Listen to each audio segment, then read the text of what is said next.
A headline began circulating in 2021 that had adults in a tizzy. Half of young adults live with their parents. Could this be true? And if it is, why? Today, we are digging in. Welcome back to the Money with Katie show, Rich Girls and Boys. I am your host, Katie Gaddy Tossan.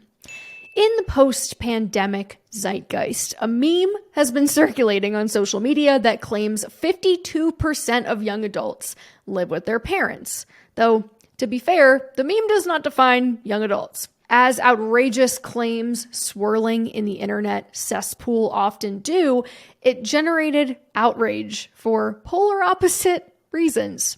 Depending on your worldview, you probably jumped to one of two conclusions about this claim. Number one, that the cupcake trophy generation clearly can't hack it without mommy and daddy, and if they'd just stop getting degrees in underwater basket weaving and YOLOing it up in Europe, they could hurry up and be miserable like the rest of us and make it on their own. Or, number two, that the system is so broken to the point that the most educated, most in-debt generation of all time can't make ends meet and things are effed beyond repair and we need to blow the whole thing up and start over. Or maybe you had a third reaction.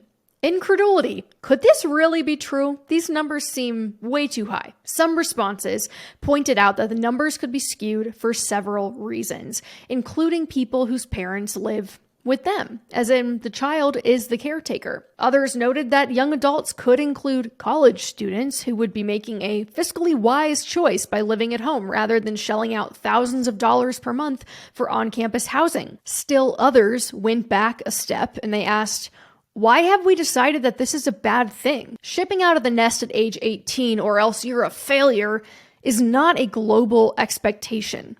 Multi-generational living is normal and culturally prevalent outside the US. Two members of our team are South Asian and Hispanic respectively, and when we were discussing this topic, they both pointed out how multi-generational living situations are actually more common than not in their cultures. But before we spiral into cultural norms and generational spite, let's ask ourselves an important question. Is this claim legitimate? We'll be right back after a message from the sponsors of today's episode. Close your eyes and picture yourself feeling calm, confident, and relaxed. Bet you never thought you would feel this way while doing your taxes, am I right?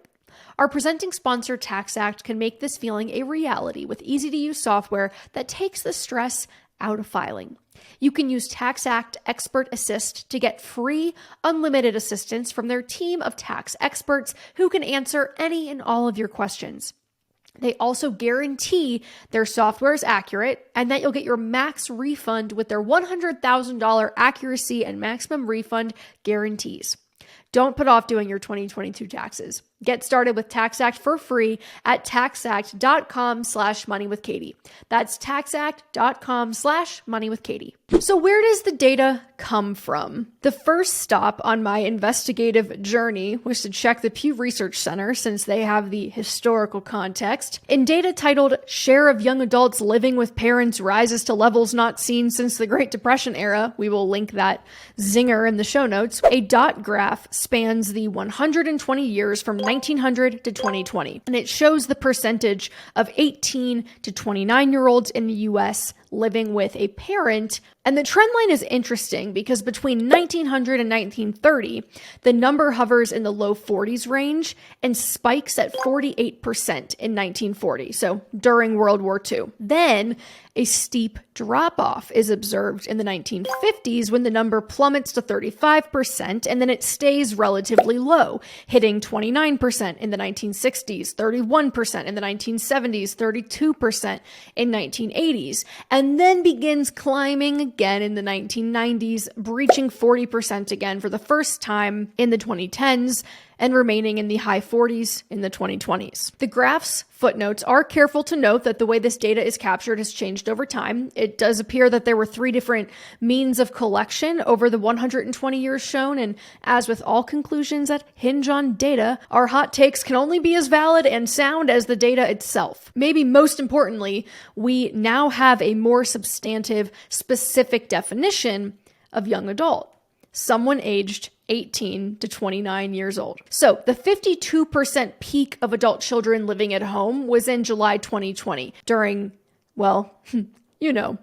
So per Pew, among all adults who moved due to the pandemic, 23% said the most important reason was because their college campus had closed, and 18% said it was due to job loss or other financial reasons. And for the commenter who was curious about how parents who actually live with their children played into things, Pew does note, and I quote, "The vast majority of young adults who live with their parents, 88%, live in their parents' home. And this group accounts for the growth in the population of adult children living with their parents. Nearly all of the remainder live in their own homes along with their parents or in homes headed by other family members. And these shares have been relatively stable for the past decade." End quote. So translation, the growth in adult children and parents living in the same home is being driven largely by young adults moving back into their parents' homes. But all young adults are not created equal, right? Because here's the kicker. Most of that growth was generated by the youngest of young adults. Because context is key here, no? 2.1 million of the 2.6 million increase in 18 to 29-year-olds was driven by 18 to 24-year-olds, the same cohort that's more likely to be found still in school. I don't know about you, but Katie at 21 and Katie at 28 are in such different positions so as to be almost completely different people. But rest assured that both are 5'1" of pure sass and fury, baby. Anyway, when you segment the 18 to 29-year-old group into 18 to 24-year-olds and 25 to 29-year-olds, the picture looks completely different.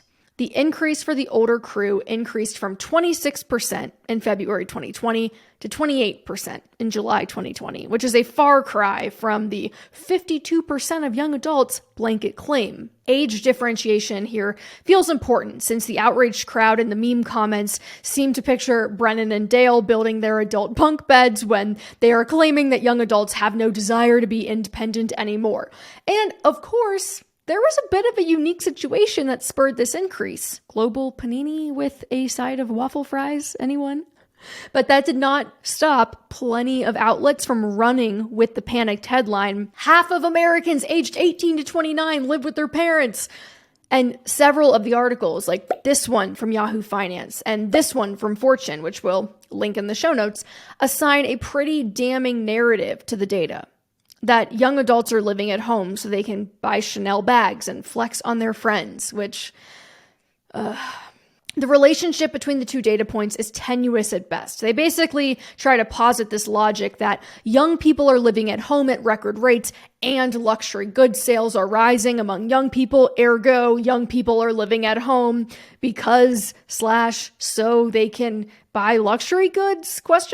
Which is weird considering later in the same Yahoo Finance article, it states that 51% of young adults say they're living at home so they can save money, and 39% of them say it's because they can't afford rent. Regardless, things seem to be normalizing. But I would ask, what if normal might still be bad? A USA Today fact check from late 2021 noted that the number had begun dropping again, back to around 47%, which is more in line with pre-pandemic numbers, though I can't find any updated figures for late 2022, early 2023, unfortunately. But let's revisit that original chart, that original data source, because 47% is still historically pretty dang high compared to the last 70 years. And as people in the comments called out, it's not that multi-generational living is on its face a bad thing, but young adults living at home because they literally can't afford not to is an interesting barometer of how dire our economic situation is. In a culture where living with your parents as an adult is not the norm, it stands to reason this is not the default first choice for people in their 20s. It's hard not to notice that the spikes of adult children living at home coincide with some of the diciest economic times. The Great Depression, the Great Recession, COVID-19. The anti-Reaganomics advocate in me badly wants to point out, so I will, that rates were lowest after the FDR New Deal era America in the 50s, 60s, 70s, and 80s, and then began climbing in the 1990s and basically never stopped. We'll be right back after a message from the sponsors of today's episode. Here's a truth bomb that will make you rethink your skincare budget. 90% of it actually goes to waste because it gets wiped or sweats off. Droplet is here to fix that and to help you stop wasting money on skincare products that don't work. With their breakthrough micro-infuser and serum capsules, Droplet helps you get the absolute most out of your skincare ingredients and gives you needle-free, clinical-grade results from the comfort of your home. Droplet's breakthrough handheld device transforms serums into thousands of tiny, high-velocity micromist drops that absorb into the skin 20 times deeper than topicals. Plus, you can choose a variety of serums to address specific skin concerns like blemishes, wrinkles, or uneven skin tone. And for a limited time, listeners can get 50% off your Droplet device at droplet.io and use code MONEYWITHKatie. That's DROPLETTE.io, code MONEYWITHKatie. When you want to make money moves for your portfolio, like placing a trade, it shouldn't be complicated. It should be smooth as butter. The Fidelity app makes investing easy with zero commission U.S. stock and ETF trades, no account minimums, and fractional shares trading. Fidelity, where nothing comes between you and the trade. That's smooth. Download the app free from the App Store or Google Play. Sell orders are subject to an activity assessment fee from 1 cent to 3 cents per $1,000 of principal. No account minimums apply to retail brokerage accounts only. Fidelity Brokerage Services, LLC, member NYSE, SIPC. So no, kids these days don't prefer being gig workers without health insurance who live with their parents. And when we use adult children living at home with their parents as a proxy for how badly is shit going, we can examine what types of policy decisions in the past were good for this important but often financially vulnerable demographic. People who have very little money but a lot of potential in the labor market and who are usually interested in starting families and buying homes. While this isn't a perfect one-to-one correlation, it is something. Importantly, using this proxy distinctly does not blame individual behavior or slippery cultural phenomena for massive demographic-wide shifts. One article suggested social media made young people prioritize luxury goods over living independently, and every 30-year-old collectively rolled their eyes. Because when findings like these come out, we have a tendency to attribute them to factors like personal preference. Young people these days are just so different than young people of the past. They don't want to be independent. They don't want to work. They don't want to have a house of their own. But what we often chalk up to niche, ill-defined cultural shifts is usually just the result of a much more boring, much sadder story, a worsening economic reality. I won't saddle up my soapbox with data around everything from the cost of higher ed to the way median home values are far outpacing median wages to the childcare affordability crisis to the skyrocketing host of healthcare costs. Really, I won't because I've done it before and we will link that in the show notes too. But there is one thing I know for sure. That 47% of young adults aged 18 to 29 may live with their parents, but trust me, it is complicated. All right, y'all, that's all for this week. Before we go, comment below what you thought the most interesting part of this discussion was, and remember to like and subscribe to our channel. I'll see you next week, same time, same place on The Money with Katie Show. Our show is a production of Morning Brew and is produced by Henna Velez and me, Katie Tossan. Devin Emery is our Chief Content Officer, and our video editors are Christy Muldoon, Sebastian Vega, and Nicole Friedman. Additional fact-checking comes from Kate Brandt.